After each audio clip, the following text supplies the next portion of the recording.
1861 Indian councils act implementation होने के बाद भारत देश में बहुत पॉलिटिकल चेंजेस आ गया। 1861 एक्ट इम्प्लीमेंटेशन होने के बाद पूरा देश में एम्प्लॉयमेंट रिक्रूटमेंट शुरू हो गया।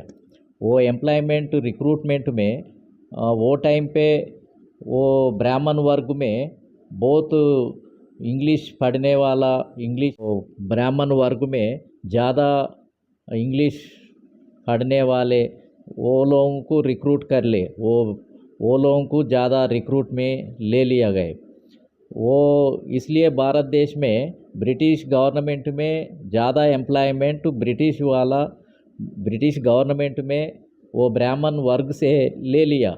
वो ब्यूरोक्रेसी में नियरली 30-40% एम्प्लॉयज़ वो ब्राह्मण वर्ग तरफ से ले लिया। इसलिए वो दूसरा वर्गों में पूरा वो डिसैटिस्फैक्शन आ गए। पूरा वो लोग में हमारा को क्यों नहीं दे रहे, पूरा वो ब्राह्मण वर्ग को दे रहे। वो एम्प्लॉयमेंट पुलिस डिपार्टमेंट में दे रहे और जुडिशरी में दे रहे और ब्यूरोक्रेसी में IAS ICS ऑफिसर्स में दे रहे। वो लोगों को पूरा मेजॉरिटी एम्प्लॉयमेंट वो लोगों को दे रहे। हमारा नॉन ब्राह्मण्स को नहीं दे रहा, हमारा मुसलमान लोगों को नहीं दे रहा। और नॉन ब्राह्मण बोले तो भनिया है, ठाकुर है और वो शूद्र अपर कास्ट है। वो हर एक स्टेट में शूद्र अपर कास्ट जैसे भूमियार्स है, जाट है, रेड्डी है, खम्मा लोग है और वो एक एक स्टेट में एक एक नाम से वो शूद्र अपर कास्ट बहुत लोग है। बाकी का वो SC ST OBC लोगों वो दिन में वो लोगों को अच्छा एजुकेशन नहीं मिला। वो इंग्लिश पढ़ने वाला ज़्यादा लोग नहीं है, इसलिए वो लोगों को वो एम्प्लॉयमेंट में ज़्यादा हिस्सा नहीं मिला। इसलिए वो नॉन ब्राह्मण्स में, मुसलमान में, वो BCs में, SCs में पूरा वो ब्रिटिश गवर्नमेंट के ऊपर नाराज़ है। क्यों बोले तो पूरा एम्प्लॉयमेंट ब्राह्मण वर्ग को दे रहे। वो ब्यूरोक्रेसी में वो पूरा एम्प्लॉयमेंट में ब्राह्मण वर्ग का हिस्सा ज़्यादा हो रहा है बोल के वो देश में एक चर्चा हो गया। इसलिए पहले बार 1895 में वो मैसूर स्टेट है। पहले बार मैसूर स्टेट में 1895 में वो नॉन ब्राह्मण लोग एक मीटिंग करके हमारा को क्यों नहीं दे रहा। वो मैसूर स्टेट में पूरा एम्प्लॉयमेंट वो ब्राह्मण वर्ग को दे रहे। वो रिक्रूटमेंट में पूरा ब्राह्मण वर्ग ले लिया है। हमारा नॉन ब्राह्मण्स तो ये मैसूर स्टेट में 70-80% पीपल है, हमारा को कुछ भी नहीं मिला। इसलिए हमको एम्प्लॉयमेंट में हिस्सा होना बोल के एक मीटिंग उधर अरेंज करके एक मीटिंग अरेंज किया।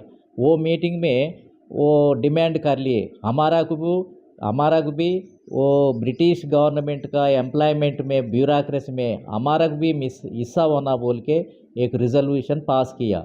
इसलिए वो मैसूर राजा है कृष्णा राजा वडियार, उनको मालूम हो गए वो नॉन ब्राह्मण्स ऐसा डिमांड कर रहे, वो रिजोल्यूशन पास कर रहे बोल के वो राजा को इन्फॉर्मेशन मिले। वो दीवान है, वो एक मैसूर स्टेट में एक दीवान कौन है, वो मोक्षगुंडम ईश्वरैया है। उन्होंने ब्राह्मण वर्ग से आ गए। उनको बोल दिए वो ये मैसूर स्टेट में नॉन ब्राह्मण लोग भी ब्यूरोक्रेसी में हिस्सा देना, ओनली वो ब्राह्मण वर्ग को नहीं देना, खाली ब्राह्मण वर्ग को नहीं देना बोल के एक इंस्ट्रक्शन सजेशन दे दिया। मगर दीवान मोक्षगुंडम ईश्वरैया वो ऐसा नहीं देना बोल के प्रोटेस्ट करके वो रिज़ाइन कर लिया। वो मैं नहीं रहते इसमें बोल के रिजर्वेशंस देना में उनको इच्छा नहीं है, ऐसा नहीं देना। ऐसा कैस्ट तरफ से रिक्रूटमेंट करे तो वो इक्वालिटी की खिलाफ है बोल के उन्होंने प्रोटेस्ट करके वो रिज़ाइन करके वो दीवान उन्होंने चले गए, यहाँ से रिज़ाइन करके चले गए। बाद में वो लोगों को वो मैसूर गवर्नमेंट नॉन ब्राह्मण्स को वो हिस्सा देने के लिए एम्प्लॉयमेंट में, एजुकेशन में हिस्सा देने के लिए एक पॉलिसी बनाया गया। पहले बार 1895 में मैसूर में ऐसा नॉन ब्राह्मण्स को रिजर्वेशन पहले बार मिला, और बाद में 1902 में कोल्हापुर संस्थान है, वो महाराष्ट्र के बाजू रहता, महाराष्ट्र में है अभी कोल्हापुर। वो टाइम पे कोल्हापुर संस्थान अलग है। वो संस्थान में छत्रपति साहू महाराज वो नॉन ब्राह्मण लोगों को पहले बार वो मैसूर स्टेट के बाद वो कोल्हापुर संस्थान में 1902 में वो उनका संस्थान में 50% एम्प्लॉयमेंट उनका काउंसिल में ओबीसी लोगों को हिस्सा देने के लिए एक पॉलिसी बनाया गया। ऐसा 50% लोगों को हिस्सा दे दिया, इसलिए ये भी रिवॉल्यूशन है।